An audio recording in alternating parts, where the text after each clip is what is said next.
Imagine walking into a Ford dealership in 1956 and paying $10,000 for a car. That's the equivalent of buying 5 brand new Fords or 2 fully loaded Cadillacs. Now imagine that Ford Motor Company lost $1,000 every time they sold you that car. Sounds like terrible business, doesn't it?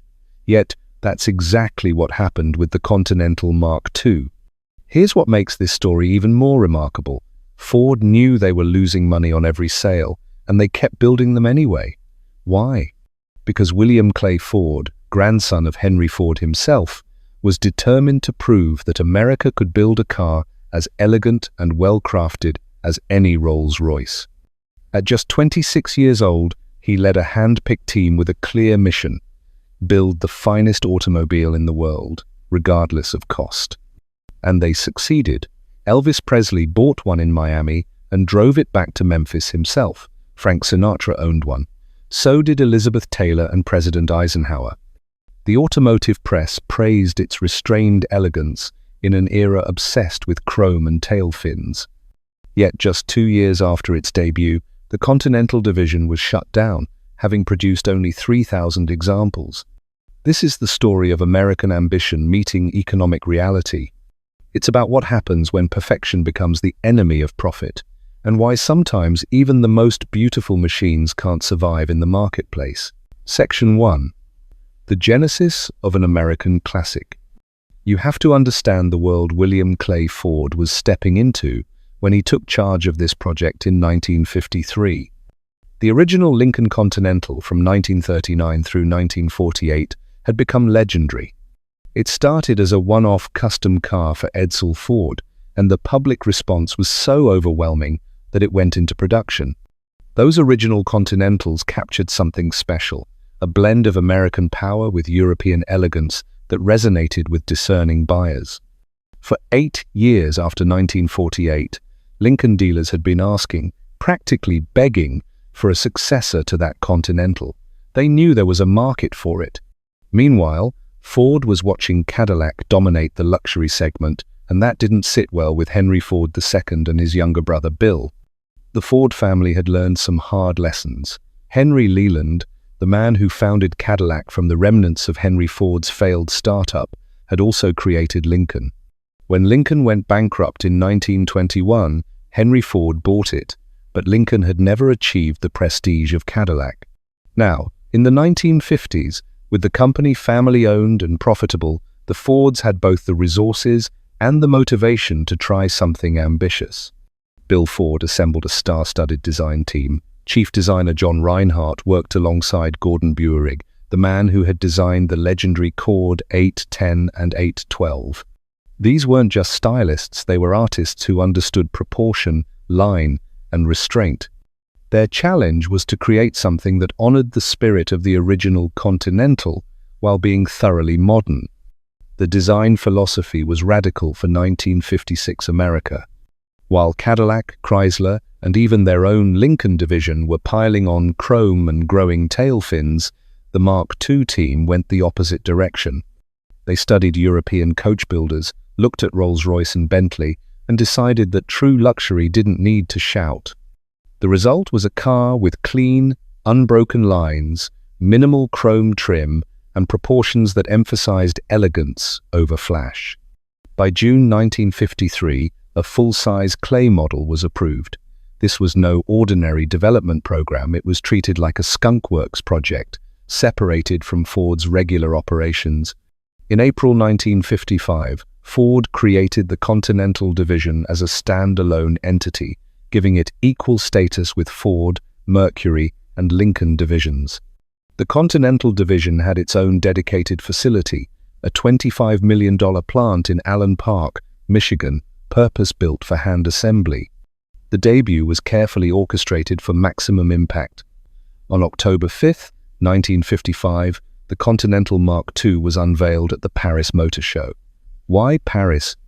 Because Ford wanted to signal that this was a world-class automobile, not just another Detroit product. The reaction was everything they'd hoped for. Automotive journalists praised its restrained elegance, and orders began flowing in immediately. Section 2. Engineering excellence and hand-built quality. The heart of the car was a 368 cubic inch Lincoln Y-block V8.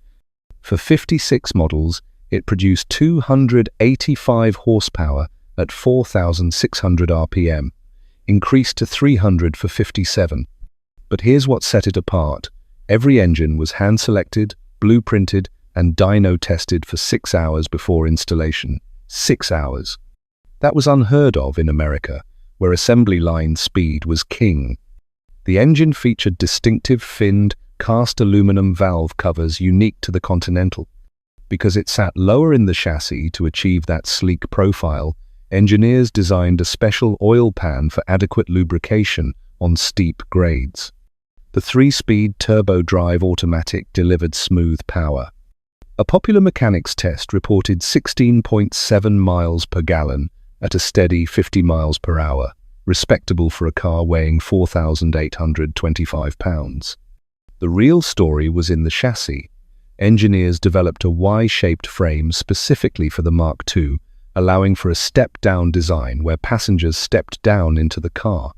Despite being 3 inches lower than a standard Lincoln, it somehow provided more headroom. The suspension incorporated speed-sensitive shock absorbers on the front wheels advanced for 56. These automatically adjusted damping based on speed, improving handling and ride comfort. Now the assembly process. The Continental facility was unlike any other American plant. Instead of a traditional moving line, each Mark II was built on a mobile carrier. Workers moved by hand from station to station, allowing inspectors to check every detail. Every body panel was fitted and inspected for perfect alignment. If anything wasn't right, it was corrected immediately. Only after the entire body passed inspection was it disassembled for painting. The paint process was extraordinary. Multiple coats applied, wet sanded, double lacquered, baked, oil sanded again, 2 more coats of lacquer, another baking, and finally hand buffed to a mirror finish. This took days per car. Even the wheel covers were assembled by hand. In an era when most hubcaps were stamped steel, the Continentals consisted of multiple pieces, with individual fins attached one at a time. Inside, buyers found Bridge of Weir leather from Scotland, the finest available.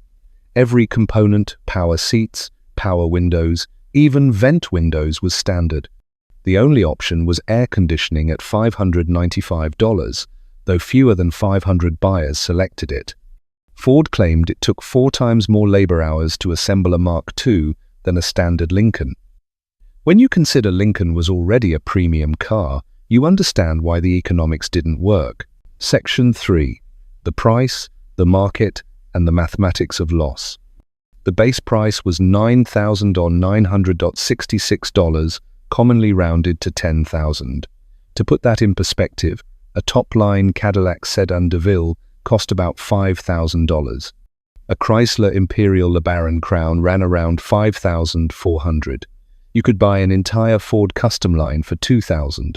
The Mark II cost as much as 5 Fords or 2 Cadillacs. This positioned it directly against the Rolls-Royce Silver Cloud at a similar price. That was exactly Ford's intention, an American alternative for Rolls buyers. Early sales were encouraging. In late '55, after the October debut, approximately 1,325 Mark IIs found buyers. But here's the brutal truth. Ford was losing approximately $1,000 on every car sold. Think about that arithmetic. 1,325 cars at $1,000 loss equals $1.325 million in losses for 56 alone.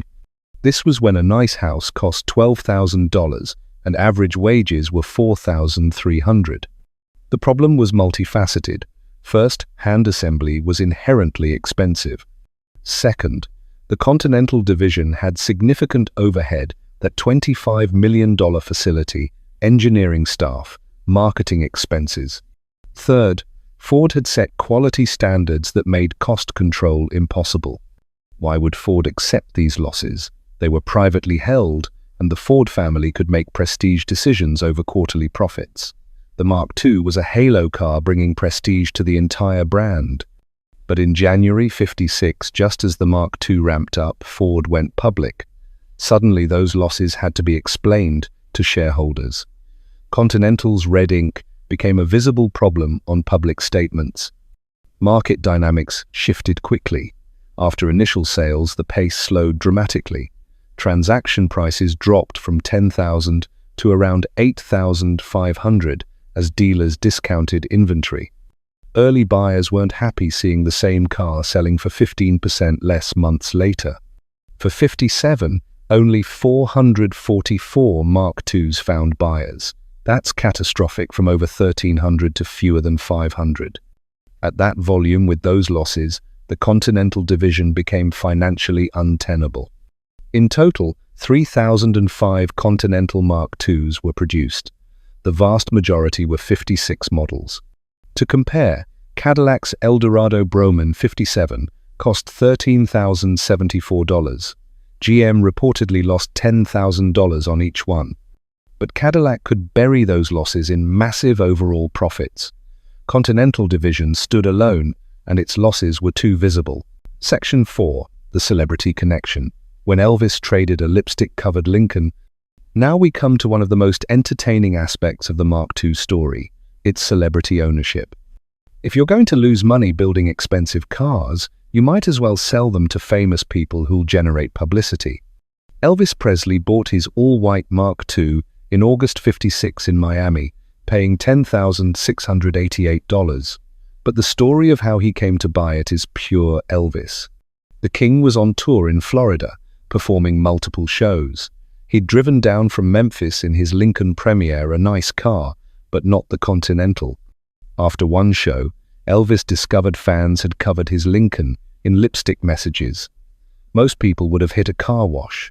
Not Elvis. He drove the lipstick-covered Lincoln straight to the nearest dealer. They gave him $7,100 on trade, even though he'd owned it about 2 weeks.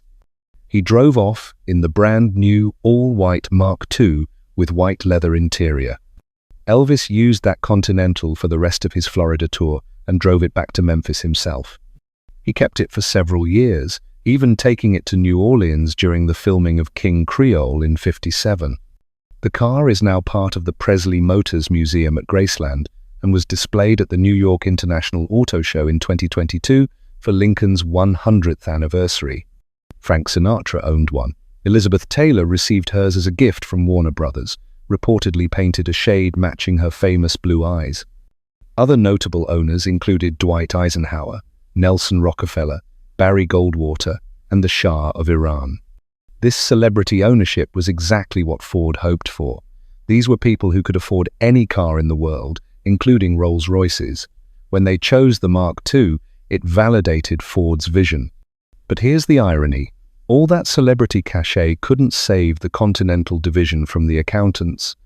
Prestige doesn't pay bills when you're losing $1,000 per car and sales are plummeting. By early '57, before the model year even ended, the decision was made to shut down Continental division. Section 5. Why it failed and what it means today.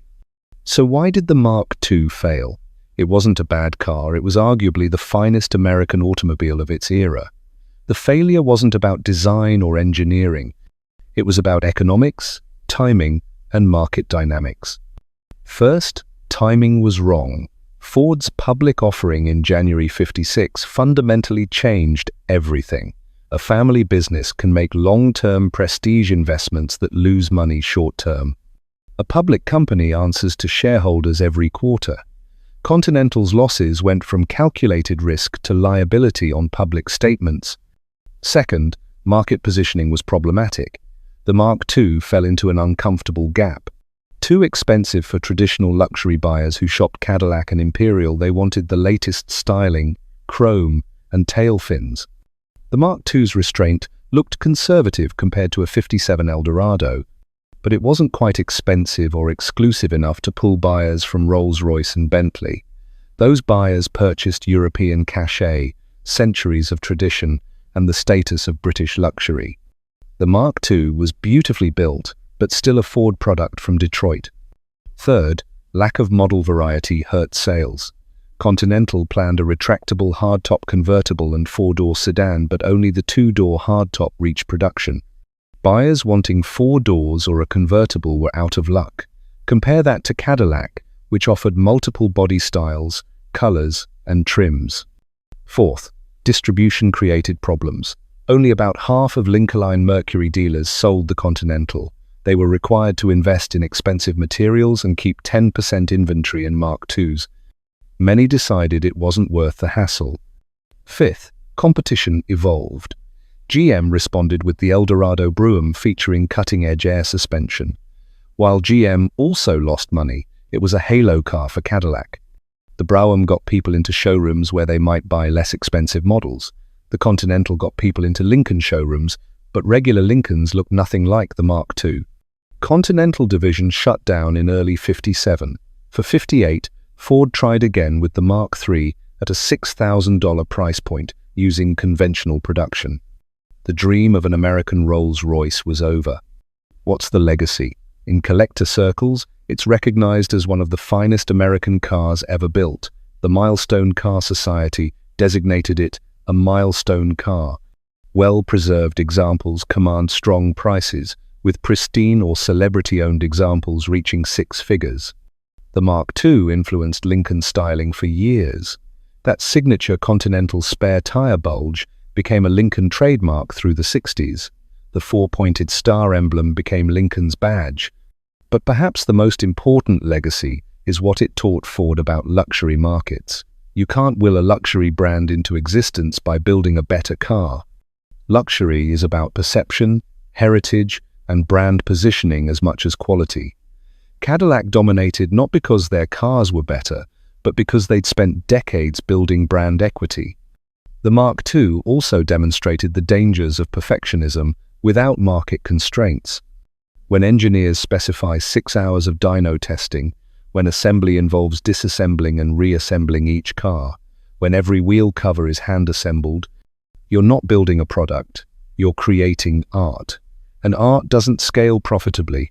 The 1956 Continental Mark II stands as one of the most fascinating paradoxes in American automotive history. It was simultaneously a triumph and a failure, a masterpiece and a miscalculation, a dream realized and a business disaster.